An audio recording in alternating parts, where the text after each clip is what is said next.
Hey guys, so how is everybody? Today we're doing things a little bit different. We're going to do things backwards, actually, is what we're gonna do. So, he received 2 of his cards today, and he looked at them, saw who they were from, and threw them on the table. They have not been opened nor given a second thought, and he literally did a like he was disappointed that they were from me. And so anyways, I'm just gonna continue my thing though. I mailed the other one off, so it's fine. I mean, I can't make him fall in love with me, right? I can do my part though, so. It says escaping from the kids. We're not doing that. Exercising your creativity. How about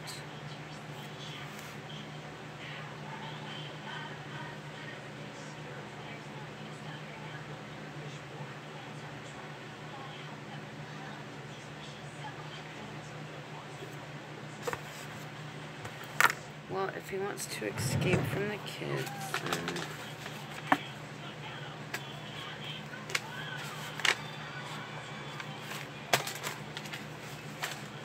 does he want to do something, I guess, maybe?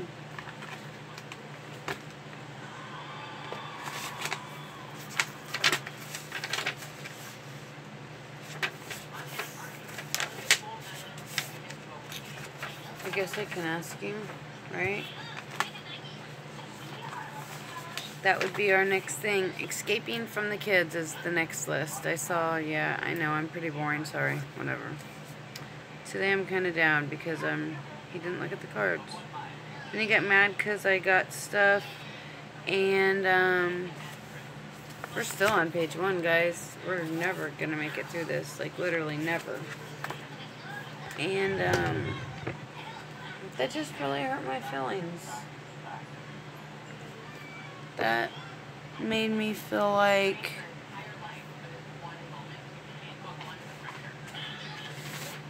what am I? Nothing. So we're talking about our back, right? Because I hurt my back a lot. So bed rest. Okay, myth. Bed rest is the best cure. Yes, resting can help a recent injury or strain that causes back pain, but a day or 2 in bed can actually make it worse. So you don't want to stay longer than a day or 2, because if you do, then it's going to make your back worse, and we don't want to make our back worse. So that's why, press play. Did you push play? No. Okay.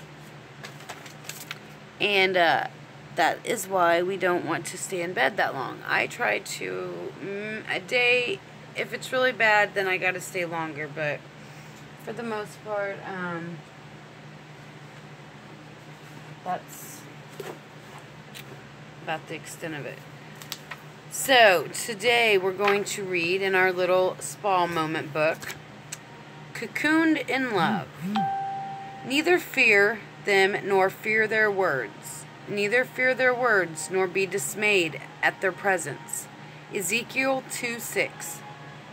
At times you may have to deal with difficult people, ones who say things that sting or wound your spirit, such as my husband has been doing. Fortunately, you have God's protection. When you abide in Christ's love, you need not fear. Be brave, be bold, believe, and all will be well. And that's why I keep on doing what I'm doing.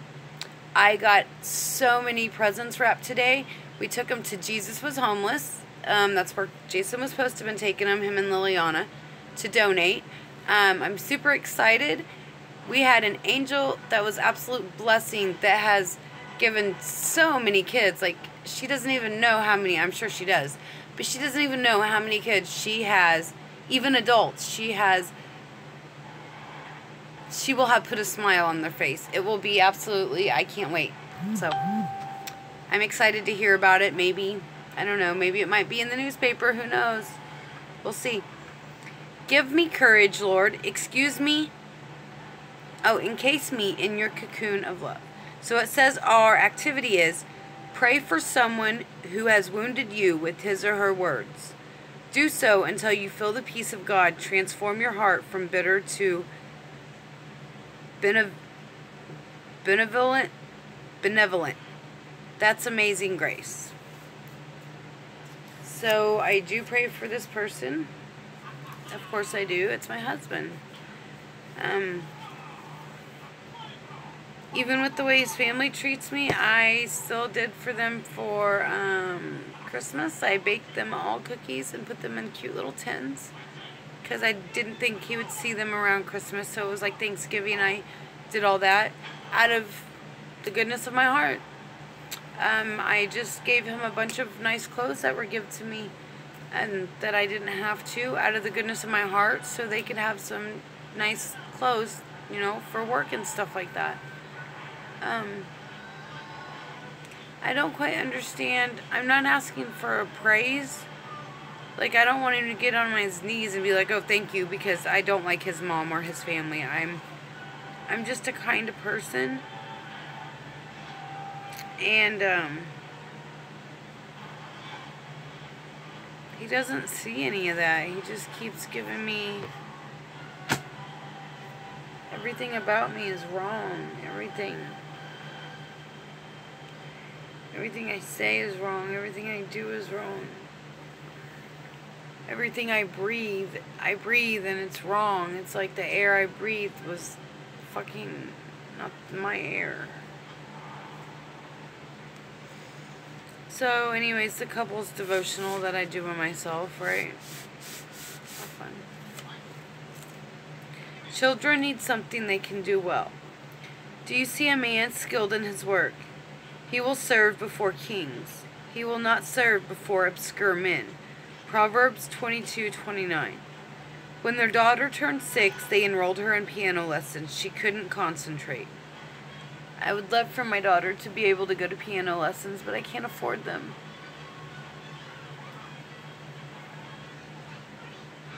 Maybe I can get some grants. I mean, I've been writing grants like left and right to everything that I possibly can, because I mean, single moms they need that stuff. So I will keep you guys posted on the ones that are actually for real and what I get from them and things like that. Okay, guys? She never did actually... Okay, when she turned 7, they drafted her for baseball. She never did actually get a hit. When she turned 8, they signed her for singing lessons. She couldn't carry a tune. When she turned 9, they enrolled her in art class, but she couldn't draw. When she turned 10, they took her to ballet school. She didn't like ballet. Acting classes at 11, nope. Chess lessons at 12, sorry. Swimming, she almost drowned. Soccer, didn't like to run. Basketball, too much sweat. Sounds like a greedy little kid. My kids would love to do those things. Oh my gosh. However, she started reading Nancy Drew mysteries when she was 9. By the time she entered 7th grade, she was an avid reader. Her vocabulary was immense. See, I figure my vocabulary would be much more greater than it is, but it's not, and I read all the freaking time. As you guys can tell, I'm constantly reading. She devoured 2 and 3 books a week. In the 9th grade, she won the spelling bee. I remember winning spelling bees. In the 10th grade, she joined the debate team. In her junior year, she won every debate. All in all, she felt pretty good about herself. She discovered something she could do well because her parents... Go down and get your kid. My kid is at little medical school. It's Monday until 5. Yeah. Huh.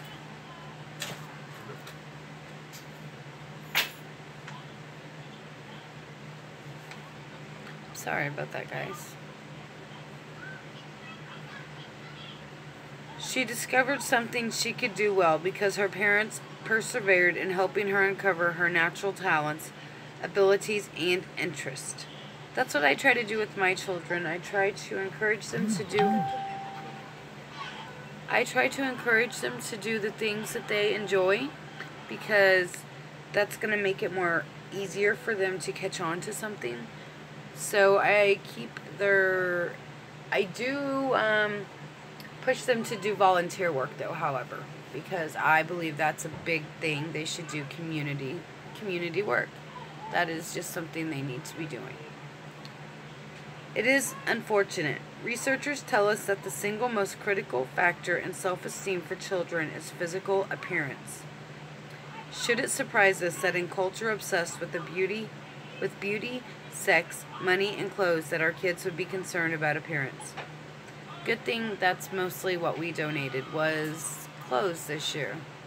So kids can because I know when I was younger I got picked on all the time. My parents didn't care how they dressed me. I was clearly picked on consistently. I don't think to this day any of those people have apologized. Maybe one that I was in jail with. I don't remember. I can't say. But I know from the outside none of the others have at all whatsoever. They've just tried to act like, hey, want to kick it and hang out and be my friend after I made fun of you and basically caused you to have a lot of issues in life. You bet. Not really. Fortunately, children can also gain a measure of self-esteem by developing artistic, athletic, and academic abilities. So Lily is academic, Caitlin is academic, Ginger is athletic. She is not academic at all. So we have to work with her on her math, and we have to work with her on her reading. So I'll be making like little spelling words for her to start practicing on. Parents have a wonderful opportunity to make sure each of their children learns to do something well. The opinion they gain of themselves is crucial to their overall success in life. That I truly believe. I believe whatever you are doing to your child and teaching your child now is going to be critical for them as an adult. It's going to take on absolutely almost every single ounce of their self-being. Every part. It's going to basically consume them. Guys, love your children. Be good to your children. I'm telling you right now, you think they don't know things? Those kids know everything. Everything that you are doing. They can tell a difference in the look in your eyes. They can tell a difference in how you talk. Believe me, I know. I've got a 20-year-old kid all the way down to 10. And my kids are not afraid to tell me, Mom, you know what? You need to probably get off that medicine because it doesn't do good. It doesn't do you justice. So I listen to them for the most part because they see how I am. All I do is feel how I am. I don't get to see it really. So, and my kids aren't gonna lie to me, just like I'm not gonna lie to them. That's not our deal. That's not our deal at all. By helping them discover latent abilities and aptitudes, we can help them build a confident mental image of themselves. It's very good. We need to do that. Help children build, all children. Even if they're not yours, I don't care if they're my kids or not, I'm going to help those kids try to build a confident mental image of themselves. So that way they think of themselves as good people. Because if you think you're good, you're going to do good. Or at least in my experiences, I'm going to say. A skill, whether ballet, basketball, or biology, develops when an attempted activity reveals natural aptitude and is nourished through practice. By helping our children develop skills, we give them the gift of self-esteem. See? Because then they feel like they're good at something. Compliments. Give your children compliments. Even if you don't... How hard is it to say, your hair looks nice today? Or, oh, that's a very pretty outfit. Did you pick it out? I mean, little things like that gives them something to maybe work on, like, okay, fashion designing. Start putting down, clothes together. Maybe hairstyling. Who knows? Kids don't know yet, of course, that in the real world, it is more important to have skill than good looks. Bam, that's a big, huge lie. The biggest lie I have ever read in this book so far. My kids completely know that good looks are not what makes our world go round. Okay? My kids know education. Education, education, education. If you want to look cute, that's fine, but you don't need to look slutty. They know the rules. 3 cautions, however. First, don't make your support conditional on how well they do. Don't communicate by your actions that your child must perform well at something for you to approve of and accept them. No, never. My kids know it. As long as we tried our best, that's all that matters. The world's not, I mean, we have fun and we tried our best. That's it. Make it fun for them. Don't get into the performance trap. Nope, we don't do that. Second, differentiate between doing something well and being the best. Okay, we do not try to be the best. We try to do our best. That is the difference with how I teach my kids. We are not the best. We try to do our best. The cost of being the best is high, and if you can attain it. I don't lay that on my children. I don't lay that standard on them. I don't have standards for my children. I can't have standards for them. I have disabled children. I have another one that's slow. So there is no... I mean, there is to a certain point, like with chores and things. But as far as academic-wise, I don't set standards. They just do the best that they can. Parents who push their children to be the best set them up for huge disappointments. By all means, we should teach our children to be diligent and to give their personal best, but without putting them under the burden of being number one. Like I said, I don't push them. They just give it the best, and I'm proud of them because they tried. They tried. That's what counts, is that they got out there and they gave it their best and that they participated and they had fun. I seen them smiling and I seen them having fun. That's what makes, and it opens, and I like that it opens doors for them. Things maybe they didn't know existed. Maybe they're interested in doing the drama club, you know, which can lead to acting and such things. So it's just kind of, I kind of give them the little boost and the confidence to kind of go get it, and then they go and they take it. Third, don't deny your children their desire to look as attractive as possible. Here's the deal with that. It says we all judge others by their appearance. My kids dress like 12-year-old children, okay, and 10-year-old children. My kids do not dress like 20-year-old college girls while they are 12 and 13 years old. My daughters are not allowed to do that. My oldest one, I'm not fond with how she dresses. But what can I say and what can I do? Because clearly I dressed like that up until I was into my 30s. And so I set a bad example for her. And I take full responsibility for that. I've talked to her about it. I've told her that it's not good for her to be dressing like that. It just ain't. So let's hope and pray that maybe she will start dressing more conservative. This may not be right, but it is a fact. The fact is that we judge people by their appearance. Okay, guys? I mean, we all do it, whether we want to say, you can sit there and say you don't all you want to, but I'm sure most of you are judging me by my hair, by the way I talk, and probably by the way my house looks. That this bitch probably really doesn't know anything about what she's talking about.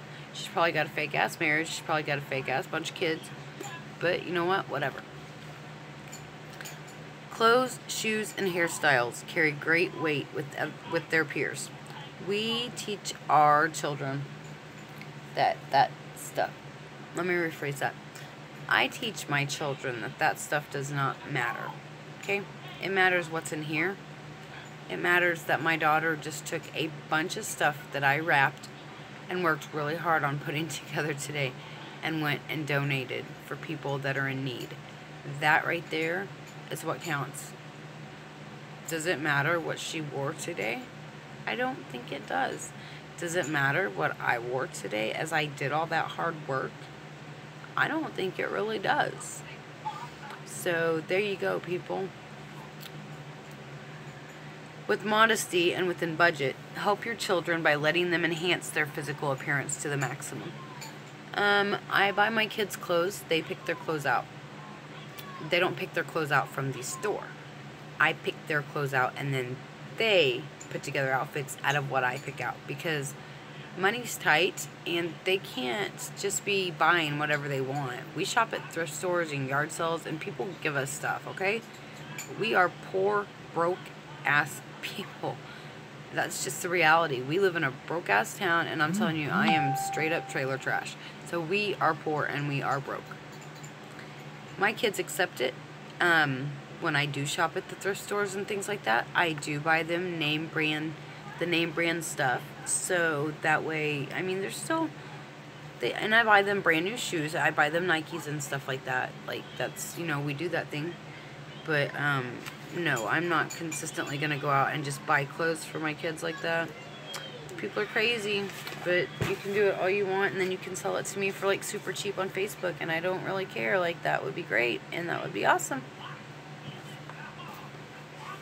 I don't know why that just flashed red up there at me. That was weird. So kids will naturally gravitate to things they do well. That is extremely true. Be sure to pay attention to what your kids are doing, because that means that's what they're doing well. Like if they're drawing all the time, check out what they're drawing. Ask them about it, because that could be their calling. Be involved. Be sure to give them every opportunity. Like I said, I open every door that I possibly can for my children. I take them by the hand and lead them to the door, but then they have to walk through the door themselves. So that is what we do with them on taking opportunities. One of the most important parenting tasks we can undertake is to help our children find something they can do well. So encourage your children. If they take an interest, like I said, in drawing, encourage them. Take them to art shows. Take them to art museums. Take them to things like that. But participate in whatever it is that they like to do. Jason, I'm trying to do a video. I know how. You smell like pizza. Gross. He smells like garlic, and it's very disgusting. Okay, thanks. Well, you do. I just said you smelled like pizza. Thanks again. Yeah. Well, what do you want me to tell you? That boy smells like garlic. That boy smells like, and he ain't even showered, and he's still got his pizza clothes on. No wonder he smells like freaking garlic. It's disgusting. I smell like chicken. No, you don't. Go wash your hands. Are you gonna sign? Go wash your hands. Yes, go wash your hands. Go. And change your clothes. Do something. No kidding. Okay, so when you were growing up, did you have a positive or negative self-image? I had a very, very negative self-image. Why? Because I got picked on at school. I got picked on and beat at home. I basically was the calendar kid for being made fun of. That... Seriously, like, even my parents picked on me, like, made fun of my hair.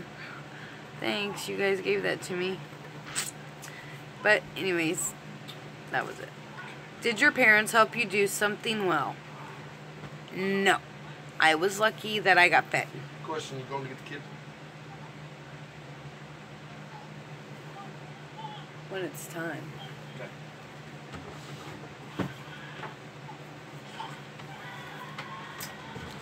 If yes, how did it help you? If no, what was the impact? The impact was that I felt like, basically, I could not trust my parents, which you can't. My parents are not trustworthy people. One more thing before I disappear to the shower. Are we going to do anything now? Well, since you did that with them, I thought maybe since it's just right up the road, we could go up to Rib Crib. It just says no alcohol. So we can eat some appetizers and whatever. Or? Okay. Because it's right up the road, and they got pizza, right? And we can bring back whatever we don't eat. It's $25. And then we could get 2 big appetizers. Plates. To go. Bring them home, share with the kids.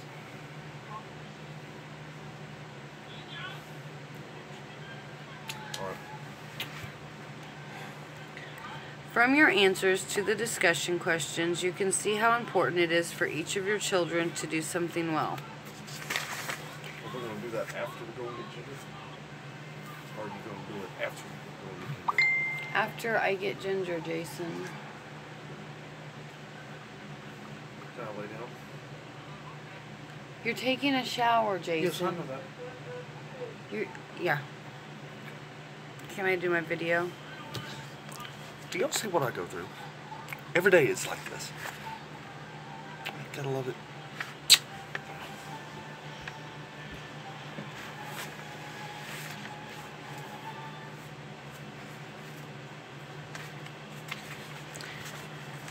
Okay, so make a prioritized list of all the activities that each child now does and could possibly do.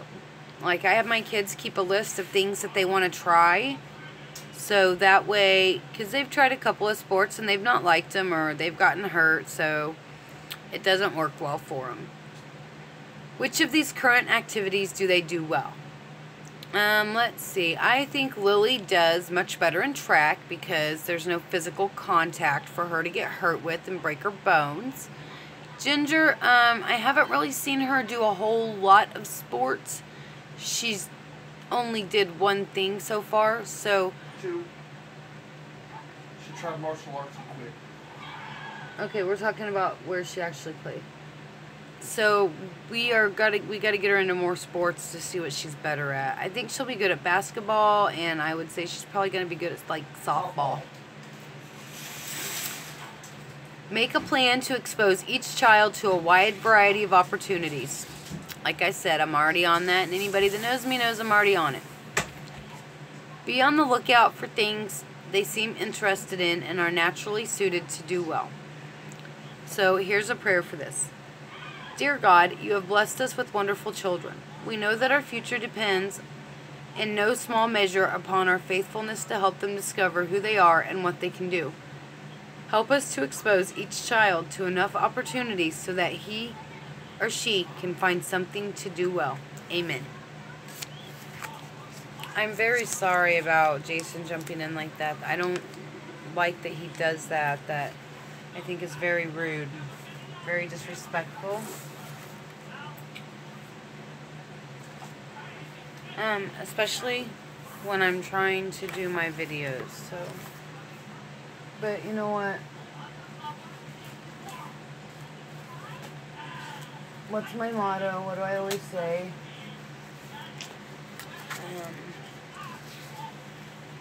I guess it's his deal, right? Guys, we are so almost ready to start another couples devotional minus the other part of my...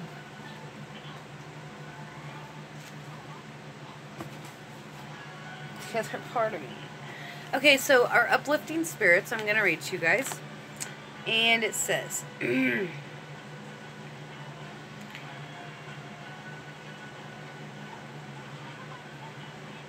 A mother was teaching her 3-year-old the Lord's Prayer. For several evenings at bedtime, she repeated it after her mother. One night, she said she was ready to solo. The mother listened with pride as she carefully enunciated each word right up to the end of the prayer. Lead us not into temptation, she prayed, but deliver us some email. Amen. You gotta love those children, right? I mean,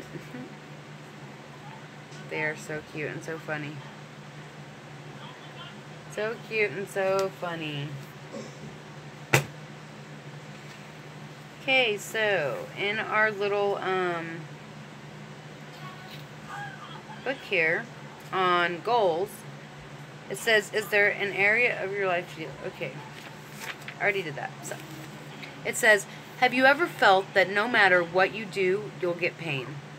Every single moment of my life. For example, sometimes people feel that if they stay in a relationship, they'll be miserable. But if they leave, they'll be alone and even more miserable. As a result, they do nothing. and feel miserable. But I'm not just doing nothing. I'm legitimately working on myself. I don't know what to tell him. I'm working on myself. Rather than feeling trapped, use your pain as your strongest ally. Think about what you've experienced in the past and the present. Feel the pain with such emotional intensity that it gives you the leverage to finally do something about it. We call this reaching emotional threshold. Instead of passively waiting for this inevitable emotion, why not consciously and actively produce it in a way that motivates you to make your life better starting today? I try to every day. I try to push myself to do everything I can to just be a better person. It doesn't always work out right, and I can't help that, but that's just the way it goes. And this is what we are replacing. We finished a book yesterday, guys, and we are replacing it. So we're going to start reading A Woman's High Calling, 10 Ways to Live Out God's Plan for Your Life. Okay? That's what I'm decided to start on. So we will, I don't know exactly, like, we'll just read the prayer for a godly living. That's what we'll just read that for tonight. Lord, help me to be a godly woman. I was hearing it again. It was Wednesday night, Bible study night, and scattered throughout the downstairs of our home were small groups of college students praying. It was my practice each week to slip in and out of the women's groups to hear their hearts at prayer, to sort of keep my finger on their spiritual pulses. And sure enough, time after time, I'd hear this heartfelt prayer from woman after woman.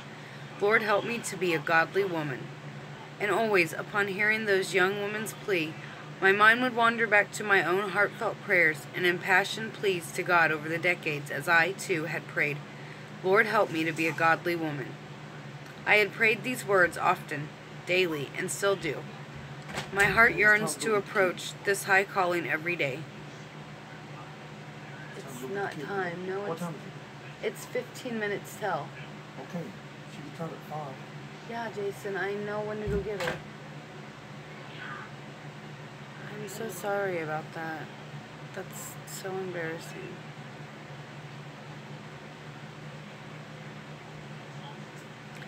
But I've also learned a large lesson about that plea. It's vague. Yes, it's almost worthy prayer, but it's vague.